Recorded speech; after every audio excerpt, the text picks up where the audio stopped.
पण उपराष्ट्रपती निवडणुकीमध्ये खासदार टिकवता आले नाहीत। नवनाथ बन यांनी आता संजय राऊतांना टोला लगावलाय। राऊतांनी एसआयटी स्थापन करावी, कोण फुटलंय याचा शोध घ्यावा।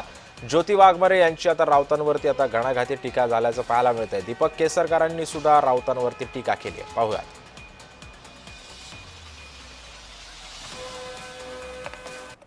क्रॉस वोटिंग होणार।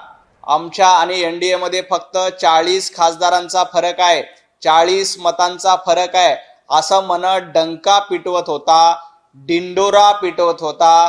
जवळपास आता 150 जागांचा फरक एनडीए मध्ये आणि यूपीए मध्ये स्पष्ट झालाय आणि तुमचे खासदारांनी क्रॉस वोटिंग केलेलं आहे। तुमच्या सोबत असलेले खासदार देखील तुम्हाला टिकवता आले नाही। हे उपराष्ट्रपती पदाच्या निवडणुकीनंतर स्पष्ट झालंय। जे खासदार फुटले त्यात महाराष्ट्राचे खासदार होते आणि त्यामध्येही उबाठा आणि शरद पवार गटाचे खासदार होते। याला हे लोक उत्तर काय देणार?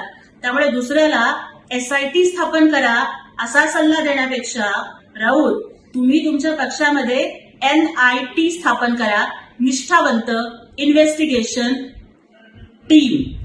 म्हणजे तुमच्या पक्षात आता कोण निष्ठावंत उरलंय ह्याचा तुम्ही शोध घेण्याची गरज आहे।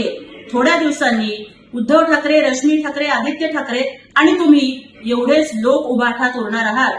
संजय राऊत म्हणतात की शिंदे शिवसेनेचं जे आहे ते नेपाळ सारखी स्थिती होईल देशाची, महाराष्ट्राची। एक गोष्ट आहे बघा, आपण मेंदू ठिकाणावर नाही हे वाक्य खरं तर त्यांच्या बाबतीत अधिक लागू होतं आणि त्याच्यामुळे त्यांचा मेंदू ठिकाणावर नसल्यामुळे तुम्ही त्यांची स्टेटमेंट फारशी सिरियसली घेऊ नये अशी माझी नम्र विनंती आहे। आता नेपाळचा आणि महाराष्ट्राचा संबंध काय?